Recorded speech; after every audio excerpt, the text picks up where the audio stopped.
Pada video kali ini, kami akan kembali menjelaskan dan juga menceritakan mengenai spoiler atau bocoran cerita terbaru dari manga Blue Lock Chapter 205. Di mana semua isi pembahasan ini diambil langsung dari beberapa bocoran panel manga versi majalahnya, yang kebetulan sudah banyak sekali beredar di internet sejak beberapa jam yang lalu.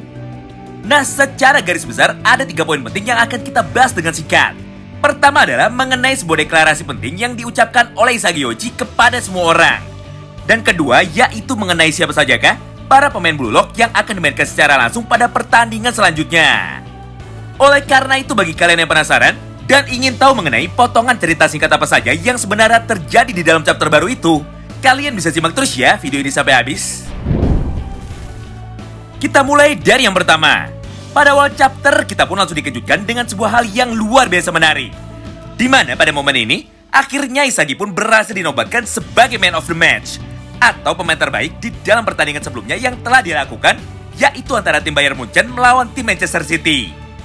Ditambah ranking dari Isagi Yoichi pun ternyata berhasil melesat jauh sampai menuju ke peringkat nomor 4 dengan total gaji per tahunnya sebesar 50 juta yen.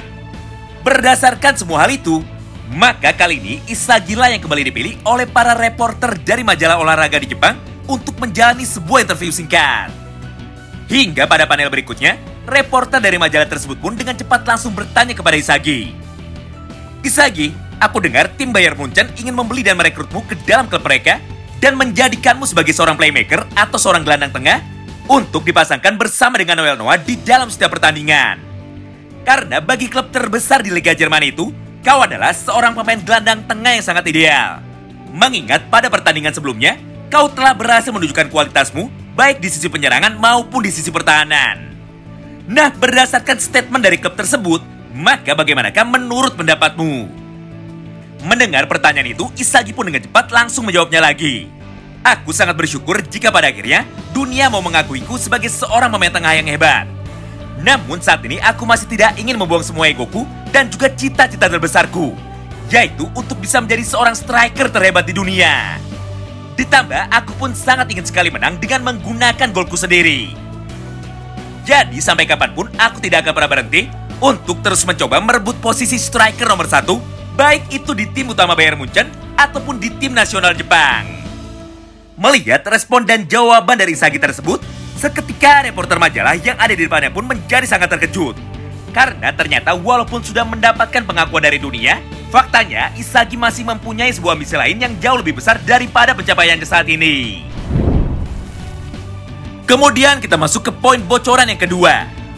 Setelah beberapa saat berlalu, atau tepatnya setelah Isagi sudah selesai melakukan interviewnya dan berkumpul lagi bersama dengan Igarashi serta Kurona Renze, tiba-tiba saja di hadapannya muncullah salah satu pemain dari tim Z yang kebetulan memiliki klub profesionalnya sama seperti Isagi, yaitu Bayern Munchen.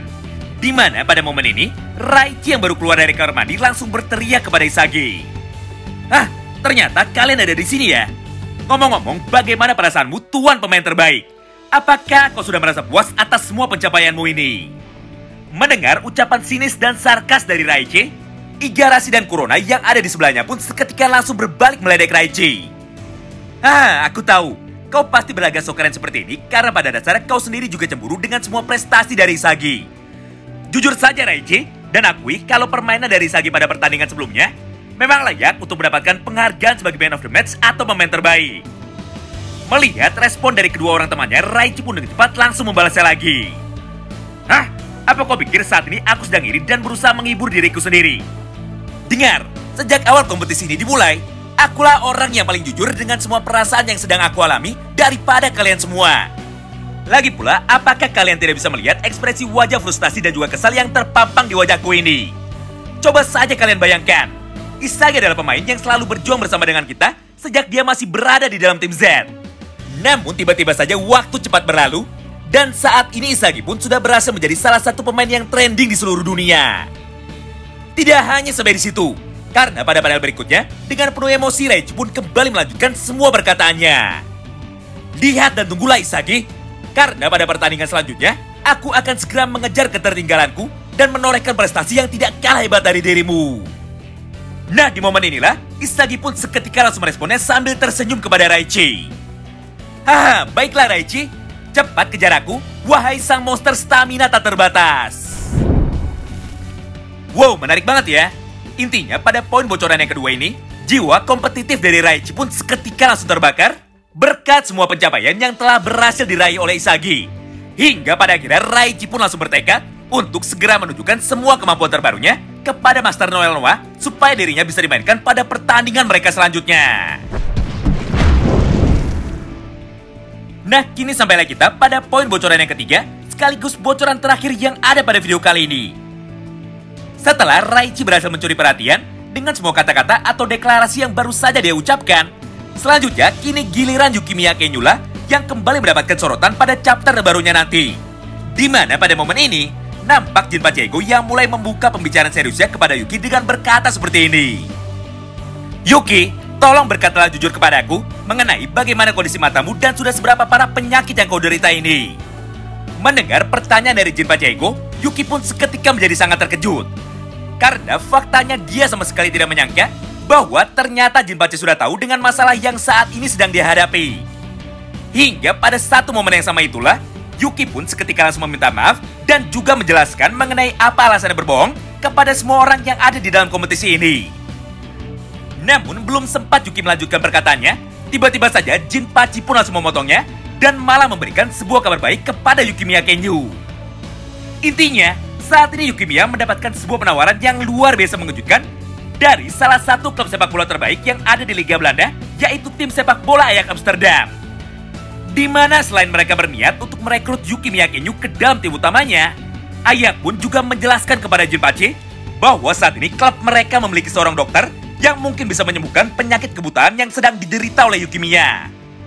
Tidak hanya itu, bahkan klub Ajax Amsterdam pun bersedia untuk menanggung semua biaya pengobatan dari Yukimiya Kenyu, supaya Yukimiya bisa segera sembuh dan bisa melihat dengan sempurna lagi. Karena bagi mereka, potensi dari Yukimiya sangatlah luar biasa hebat dan sangat sayang sekali untuk dilewatkan.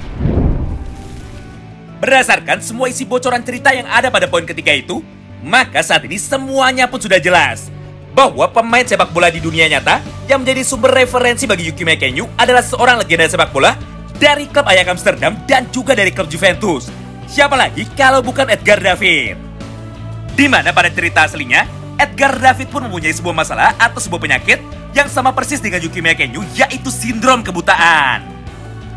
Nah, mengingat di dunia nyata penyakit langka dari Edgar David bisa disembuhkan, dan dia pun bisa terus bermain sepak bola hingga berhasil menjadi seorang legenda, maka mungkinkah hal yang sama akan terjadi juga kepada Yukimiya Kenyu? Sebenarnya selain ketiga poin bocoran utama di atas, nyatanya masih ada beberapa poin pembahasan menarik lagi yang sangat sayang sekali untuk kita lewatkan. Namun karena halamannya terpotong dan konteks ceritanya pun masih belum jelas, maka kali ini kami akan sampaikan secara singkat saja. Intinya selain Raichi yang berhasil termotivasi atas semua pencapaian dari Isagi, ternyata pada satu chapter yang sama ini, Igarashi pun merasakan hal yang sama juga. Hingga pada akhirnya, Igarashi pun langsung memutuskan untuk pergi berlatih dengan serius, supaya dirinya bisa dimainkan bersama dengan Raichi lagi pada pertandingan selanjutnya. Itulah semua isi bocoran singkat yang bisa kami bagikan pada video kali ini. Tentu saja bagi kalian yang penasaran, nantikan terus ya pembahasan lengkap dari chapter 205 pada hari Rabu nanti. Terima kasih banyak yang sudah simak video ini sampai habis dan salam baku hantam.